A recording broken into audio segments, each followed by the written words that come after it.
Hi guys, it's Ray Newland here, the founder of Just for Keepers, also called J4K. I hope you're fitting well. First of all, I want to say a massive thank you for trusting J4K and purchasing this goalkeeping training session download. I'm not sure which volume that you've purchased because we've actually got 15. We've got a lot of content. We've got hours and hours of content for goalkeepers, for parents of goalkeepers and goalkeeping coaches.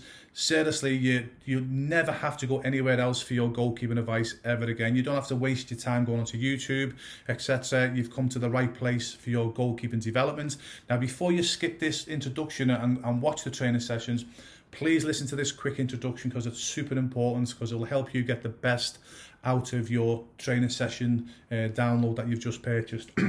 So again, first of all, I want to say thank you for trusting Just for Keepers. You've definitely come to the right place for getting your goalkeeping help and advice. And also by purchasing this training download, you also now get other free. You can email us anytime you want and get free help and guidance, whether you're a goalkeeper, a parent of a goalkeeper, or a goalkeeping coach. So for example, if you're a parent of a goalkeeper and your goalkeeping child is getting disrespected at an academy, which sadly still happens, and I promise you that's obviously a big worry for parents, please drop me an email and it will be me that will personally get back to you, and I promise you I will help you very comfortably and easily deal with that. There's not a question that we can't answer in J4K, because we've been going for over 20 years now, okay? And there's literally hundreds of J4K coaches all over the world. So if I don't know the answer, one of my J4K coaches colleagues will. So that's a bonus by purchasing. Obviously, again, I'm not sure which volume. I say these 15 volumes to purchase. You get now access to free help, advice and guidance, so you never have to worry about your goalkeeping again. And more importantly, you don't have to go and waste your time on YouTube, because like on YouTube you get the good, the bad and the ugly, which I'll explain why in a moment.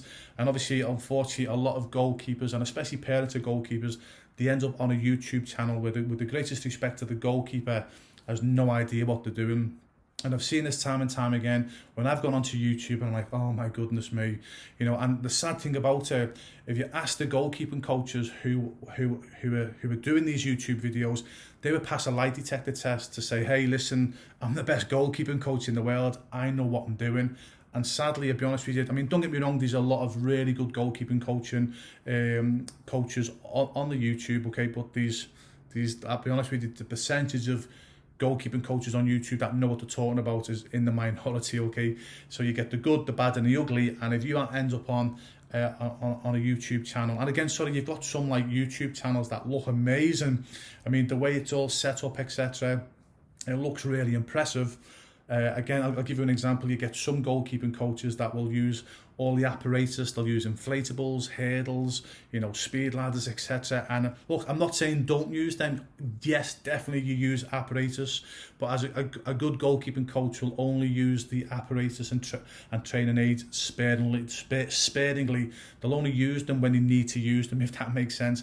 But you see some goalkeeping coaches out there on YouTube, and it's like an assault course, honestly. And the reason why they do that is because they don't know how to technically break down the sessions and technically help the goalkeeper with their techniques. And what they do is they put these fancy looking sessions on, and look, as a young goalkeeper, they're going to be so happy with the session because they're diving through inflatables, they're whacking inflatables, they're jumping over hurdles, etc. They're diving over hurdles, and so as a young goalkeeper, that's wow. And as a parent looking at it, you go, wow, this is amazing. But when you really know what you're looking for as a goalkeeping coach, it's actually not amazing, okay? Because they're not teaching the fundamental techniques, and you should be so careful on that. Me personally, unless you know what you're looking for as a goalkeeper or a parent of a goalkeeper, I wouldn't go anywhere near YouTube, because the chances are you could end up on a goalkeeping coach's YouTube channel who've got no idea what they're talking about. But again, they would pass a lie detector test. They would go, hey, listen, they're not doing it deliberately. As I say, they've probably been taught the wrong techniques and they're teaching the wrong techniques. So it's like the blind teaching the blind, okay? Anyway, just be careful with YouTube. Unless you get a recommendation by someone who you know and you trust and who understands goalkeeping, only then go to a YouTube channel to get your help and advice. If you don't get someone who knows what they're talking about to recommend a good YouTube channel, stay away from YouTube, seriously, okay, because it can do more harm than good. Like I say, there's the good, the bad and the ugly. There's some amazing goalkeeping coaches on there, but sadly as well, there's some goalkeeping coaches that you need to stay away from. Okay, so before you go into this training video and watch obviously whatever volume you've purchased here today, when you watch the video, again, I want to stress, when you look at it, the sessions might look basic, okay, but they're not. Certainly not, okay. Obviously, the basic, because we're teaching the technical side of goalkeeping, and all the sessions that you're going to be watching now in this video, like I mentioned previously in the video, we've helped thousands of our goalkeeper students become professional goalkeepers, semi-professional goalkeepers, gain a college scholarship throughout the United States. So we really know what we're talking about, okay. So when you see how basic some of the sessions might be, please don't let that put you off. Again, that's probably because you've gone to YouTube and you've seen goalkeepers diving over goals and diving over cars, etc. And that's what you're expecting, okay? And that's not how you develop as a goalkeeper, okay? You've got to get your basics right, your fundamentals right, and more importantly, your technique right. And that's what we teach, what you're about to watch, okay? So the first thing is, again, please don't be put off by how if it looks basic. Again, some of the goalkeepers we're coaching in this video are young. Obviously, the older we coach our students, the faster the tempo is. But again, we still keep our sessions as basic as we can, because obviously we want to teach the fundamentals and the techniques for goalkeepers, if that makes sense. So these are the things that I want to also as well, you might see me in some of the videos, I've got hair, okay, yeah, you might think, wow, is that right, is he wearing a wig? No, it is me, but some of these videos were done a good few years ago, maybe 5 or 6 years ago, and the reason why we're still selling them now is because they still work, okay. Again, sadly, you get some goalkeeping coaches and they change the techniques of how the goalkeeping is, and don't get me wrong, some of the changes have been needed to be changed, but most of the changes, the only reason why some of these goalkeeper coaches made these changes is to make themselves look good. It's not really for the goalkeeper, it's to say, hey, this was me that's made this change. So it's all about egos with the tiny minority of goalkeeping coaches. Honestly, most goalkeeping coaching doesn't have to be changed. So again, all the sessions that you're about to watch as well, I was fortunate when I was a professional goalkeeper for 10 years, and I was taught by 5 legends. Peter Shilton, the most capped English goalkeeper in English history. Actually, there's Peter there now. He used to be my manager. Neville Southall, voted the best goalkeeper in the world. I was with Nev for 2 years. He was the Welsh international. And other goalkeepers like Peter Bonetti, the legend Gordon Banks, Joe Corrigan. So these are all international goalkeepers that I've worked with over the 10-year period. So you'll see a bit of their techniques in every one of the sessions as well. So guys, listen, so these training sessions have not only come from 5 legends, okay, it's come from an experience of over 100 J4K coaches all over the world. So again, we really do know what we're talking about, and I keep saying you have definitely come to the right place. Now, there's a few things that I want you to look out for now when you're watching the coaching as well. The first thing that you'll notice as well is that when we do certain sessions, we don't individually, especially when you're coaching children. For the adults or the older goalkeepers, it's not too bad, but especially the younger children, the younger goalkeepers, one of the biggest mistakes goalkeeping coaches make, let's say for example you're coaching 10 goalkeepers and one of the young goalkeepers make a mistake, or what a coach will do is they'll pick that goalkeeper out and say, hey, they'll say that a lot nicer than this, but they'll say, hey, John, you've made a mistake, okay, this is how you put it right. And what happens, the goalkeeping coach will stop the session because obviously this goalkeeper's made a mistake. Now again, the goalkeeper's trying to help. I'm not knocking the goalkeeper here, but I suppose the mistake, without contradicting myself, is as soon as you stop the session, okay, you're stopping the other 9 goalkeepers for 1 goalkeeper. Okay, that's not a good thing. But also as well, even though that you're generally trying to help that 1 goalkeeper, as soon as you start looking at that goalkeeper, especially if it's a young goalkeeper, they're not going to listen to anything you say, because even though that you're trying to gently help, if they've got you and 9 goalkeepers now watching them because you said, hey, you've made a mistake here, they're not going to listen to anything you say, because consciously they're going to be thinking, oh my God, everyone's looking at me, everyone's watching me. So they're not going to take anything in you say. So one of the things that you might notice that I do in the sessions is I'll go, right, stop, stand still. 1 or 2 of yous, so I never mention any names, one or two of yous, okay, have made, and again, I'll word it better than this, you'll see in the video, one or two of yous have made a mistake, you've done this and you should have done that.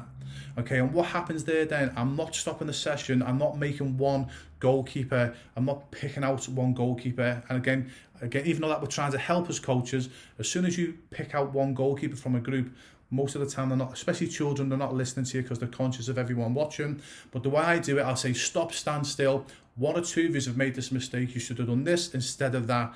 It takes me about 20 seconds to say it, so I'm not stopping the momentum of the session.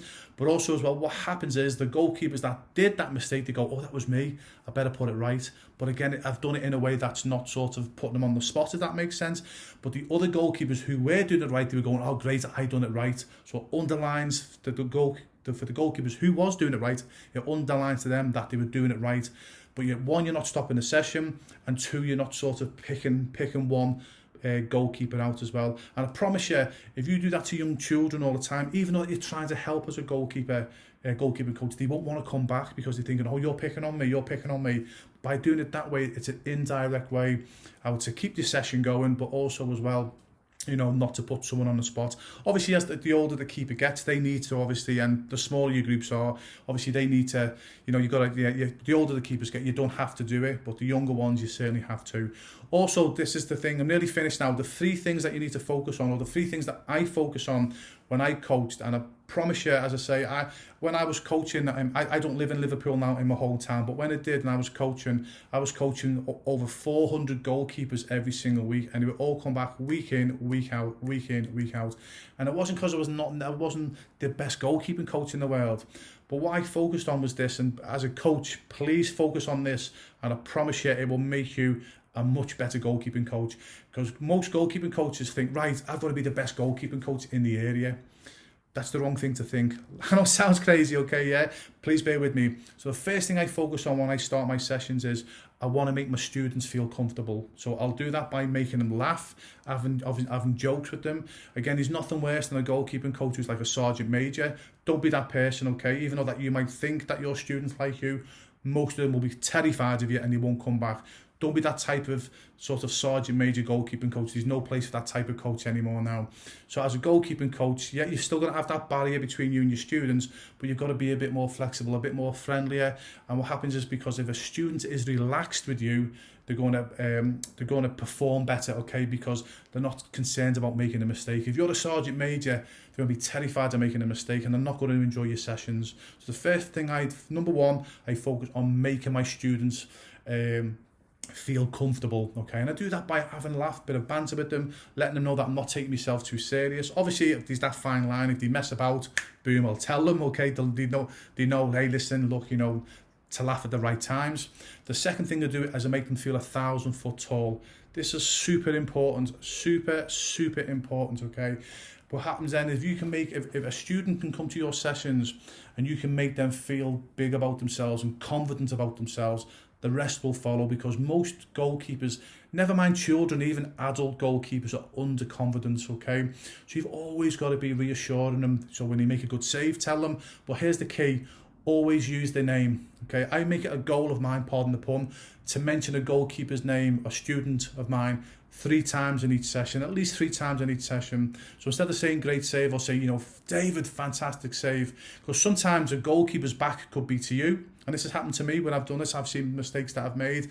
They might make a great, fantastic save, and you go, oh, good save. And then, you know, good save, and you turn around. And then a young student turns around and thinks, oh, you know, coach wasn't speaking to me. But if the student's back is to you and they make a great save, and you go, oh, Robert, what an amazing save. Even though that their back is turned to you, they know that you've seen them. And I promise you, once you mention a student's names, watch their shoulders go up. There's nothing better than someone praising you and using your name. As coaches, the first thing I believe, anyway, right or wrong, the first thing we need to be doing with our students is developing their mindset and their confidence.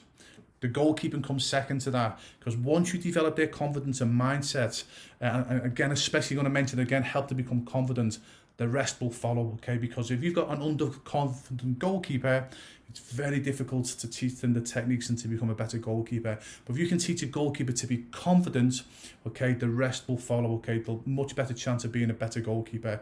So that's the second thing to focus on. is making my students feel 1,000 foot tall, and I do that by complimenting them whenever I can, but always using their names at least 3 times in a session. And the third thing to do is focus on goalkeeping, okay? So that's the 3 things. Please do this. I promise you it will change you as a goalkeeping coach. First of all, go in, number 1, go in with no ego, no sergeant major. Go in, okay, go and enjoy yourself. Let your students enjoy your training sessions by having a bit of fun with them, have a bit of a joke with them, make them feel at ease, because if they're at ease, if they make a mistake, okay, they're not as scared, but that means they'll perform better for you. And more importantly, that's going to help them as goalkeepers. That's number 1, make your students feel at ease. Number 2, make your students feel 10,000 feet tall. Help build their confidence and their mindset. That will help them develop their skills a lot faster and a lot better. And third thing as well, focus on coaching goalkeeping, okay? Yeah, developing your goalkeepers. I promise you, when you watch my sessions, you will see me doing this, okay? You will see me break down my sessions. And I promise you, if you do that in your training sessions, you will never want, especially if you're a goalkeeping coach or a parent of a goalkeeper, okay, your students or your goalkeeping child will always want to come back to you.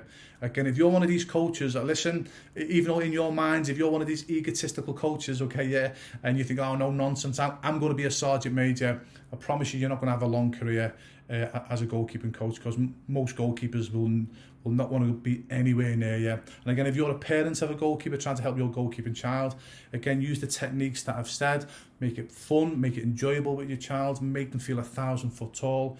And then obviously the goalkeeping, focus on the techniques of the goalkeeping, which I'm about to teach you in this video. So I hope that helps, guys, okay? Any questions, email me anytime. Again, I want to say thank you for trusting J4K. Whatever volume you're on, whether it's volume 1 or volume 15, okay, I assure you there's no need for you to go anywhere else now for your goalkeeping training sessions, because everything that we teach within our 15 volumes will be more than enough to help you as a goalkeeper, you as a goalkeeping coach, or you as a parent of a goalkeeper trying to help your goalkeeping child.